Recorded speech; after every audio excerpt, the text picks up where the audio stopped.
तो भाइयों trending star Khesari Lal Yadav का एगो गाना रिलीज हो रहा है जका नाम बा पुड़िया ले लिया।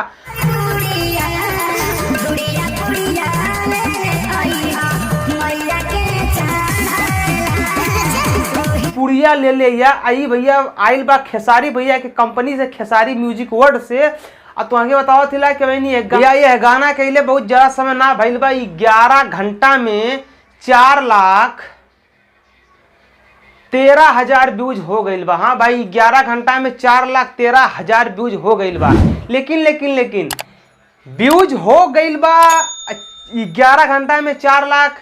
लेकिन भैया हो ई गाना ट्रेंडिंग सेक्शन में भी पहुंच गया बा। हाँ भाई यूट्यूब के म्यूजिक सेक्शन में, यूट्यूब के म्यूजिक ट्रेंडिंग सेक्शन में ये गाना पहुंच गया बा। आप लोग कहा यार खेसारी भाई गाना रिलीज होता है साला तर से पहुंच जाला ट्रेंडिंग सेक्शन में। तो हाँ भाई ये को खाली जनता जनार्दन का प्यार दुलार बा। काहे कि पवनो भैया के बहुत गाना लॉन्च भयल है। अब भैया गाना पे व्यूज बहुत बढ़िया होत बा, लेकिन भैया ट्रेंडिंग सेक्शन में जात ना बा। ट्रेंडिंग सेक्शन में एगो दूगो सॉन्ग बा पवन सिंह के, लेकिन भैया हो और सब गाना ट्रेंडिंग में जात ना बा। लेकिन खेसारी भैया के यार थोड़ा व्यूजो कम बा पवन सिंह से, लेकिन गाना यार ट्रेंड में चल जात बा।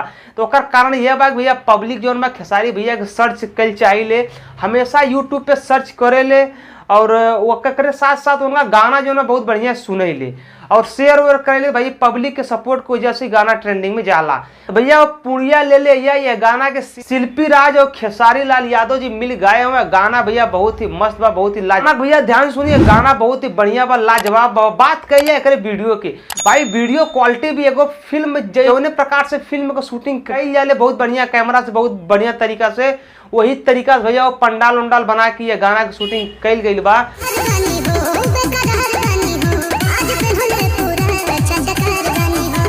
बहुत ही बढ़िया तरीका से कर लिरिक्स भाई बहुत मस्त बा, म्यूजिक तो भाई कमाल के बा, एकदम बहुत ढांसू म्यूजिक बा। अब भैया खेसारी भैया वही अंदाज में हो जो अंदाज उनका बहुत पहले रहल है। मिला जुला के समय गाना उनका बहुत बढ़िया चल रहा बा, बहुत ही परिस्थिति में हो खेसारी भैया, फिर भी गाना बहुत बढ़िया उनका चल रहा बा। आप लोग के बताएं कि अब की नवरात्रि में आपके सबसे बढ़िया गाना केका लागल पवन भैया के कि खेसारी भैया के, नीचे कमेंट बॉक्स में कमेंट करी। मिले थिला अगले वीडियो में। अब बगल में दूगो वीडियो शो करत हुई ओहू जाके देखी। तब तक मिले थिला अगले वीडियो में, तब तक नमस्कार बाय प्रणाम, हर हर महादेव।